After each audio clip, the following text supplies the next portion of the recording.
మార్కెట్‌లో రాబోయే రోజుల్లో మూవ్‌మెంట్ ఎలా ఉంటదని చెప్పి డిస్కస్ చేసుకుంటాం. ప్రెజెంట్ అయితే బీరిష్ ట్రెండ్‌లో ఉన్నాం.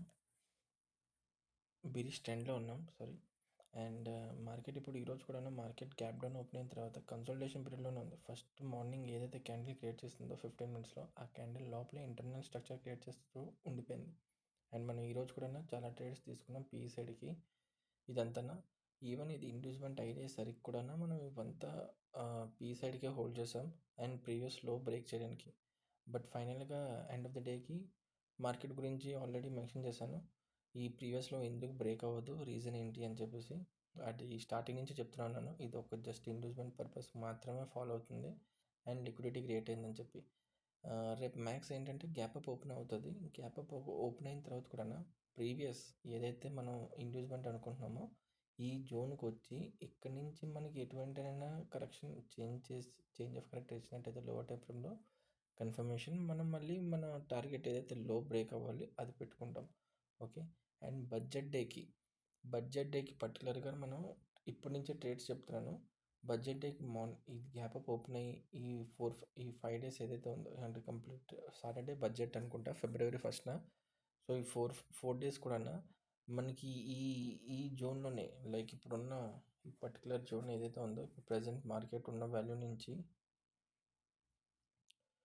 ఈ 1000 పాయింట్స్ మూమెంట్లోనే ఉంటే మనకి మ్యాక్స్ సెల్లింగ్ సైడ్ ఎక్కువగా ట్రేడ్ జరుగుతుంది. మార్కెట్ ఆ రోజు నెగిటివిటీ ఎక్కువ ఉంటుంది బడ్జెట్ డే రోజు Saturday. Okay. And in case అలా కాదు, ఈ రేపు మార్కెట్ గ్యాప్ అప్ ఓపెన్ అయిన తర్వాత ఈ సప్లై ఏదైతే మెన్షన్ చేస్తానో ఈ సప్లై నుంచి మార్కెట్ ఫాలో అవ్వడం, మళ్ళీ లో బ్రేక్ చేయడం అండ్ మిగతా 2-3 డేస్ ఈ హై నుంచి దీని లోపలే కన్సల్టేషన్ అవుతుందంటే ఖచ్చితంగా సాటర్డే రోజు గుర్తుపెట్టుకొని పాజిటివ్ నోట్ ఉంటుంది. అండ్ ఇక్కడి నుంచి మార్కెట్ మళ్ళీ గ్యాప్ అంటే ఇంకా హైస్ క్రియేట్ చేయడానికి ట్రై చేస్తుంది. ఓకేనా. సో ఇది ఎందుకు అంటున్నానంటే మ్యాక్స్ ఏంటంటే మార్కెట్లో ఎప్పుడూని సపోర్ట్ రెసిస్టెన్స్ మనం ఏదైతే బేసిక్ కాన్సెప్ట్ ఉంటుందో సపోర్ట్ రెసిస్టెన్స్ మల్టిపుల్ ఆప్షన్స్ ఉంటాయి. మల్టిపుల్ దగ్గర అంటే ప్రతి దగ్గర మీకు ప్రతి టైం ఫ్రేమ్ మార్చే కొద్దిని మీకు సపోర్ట్ రెసిస్టెన్స్ అనేది చాలా దగ్గర ఉంటుంది. ఇది బేసిక్ కాన్సెప్ట్ అనమాట. అలాగే మనం పర్టికులర్ పాయింట్ కాకుండా పర్టికులర్ జోన్స్ మార్క్ చేసేది ఎస్ఎంసి. ఈ పర్టికులర్ జోన్ నుంచి ఖచ్చితంగా వెళ్తుంది అని చెప్పి.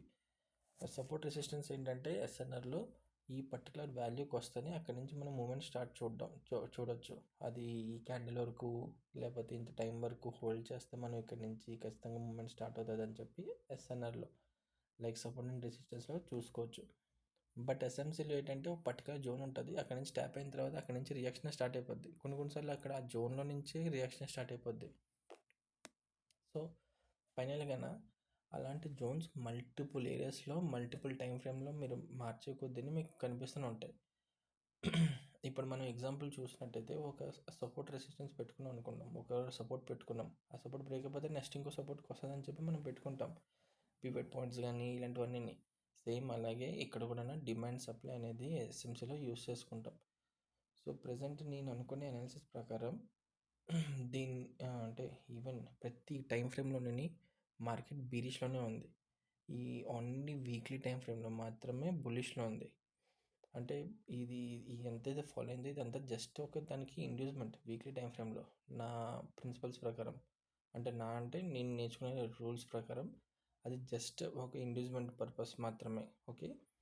సో ఇంత ఫాలో అయిన తర్వాత జస్ట్ ఇండ్యూస్మెంట్ కరెక్ట్ చేసుకోండి. ఇండ్యూస్మెంట్ తర్వాత నుంచి మళ్ళీ అది కంటిన్యూ అయిపోవచ్చు.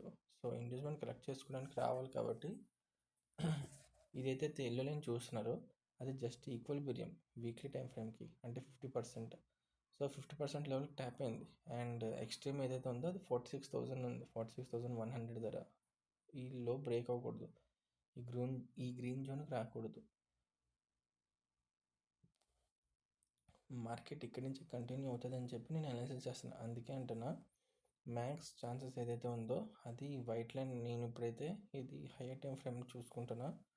నేను తీసుకునేది ఇంటర్డే చేసుకోవడానికి ఈ 47,636 లెవెల్ ఏదైతే ఉందో అది బ్రేక్ అవ్వకూడదు.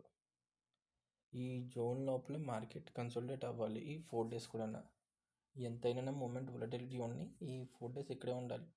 పైన ఉంటే అక్కడి నుంచి పడుతుంది అని చెప్పి, కింద ఉంటే ఇక్కడి నుంచి పెరుగుతుంది అని చెప్పి నేను బడ్జెట్ డే రోజు అనాలిసిస్ చేసుకుంటూ ఒక సైడ్కి వెళ్ళాలి కదా.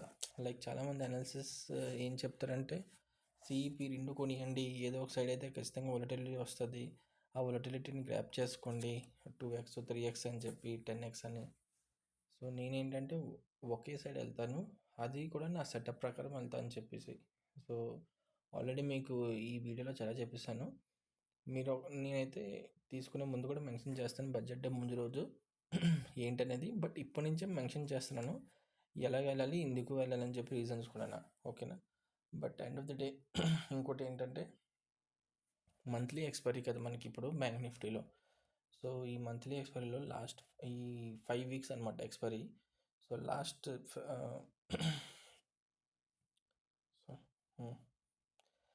లాస్ట్ డిసెంబర్ 30th నుంచి ఇప్పటి వరకుని జాన్ 28th వరకు 30th వరకుని మనకి ఎక్స్పైరీ ఉందన్నమాట, 5 వీక్స్ ఎక్స్పైరీ.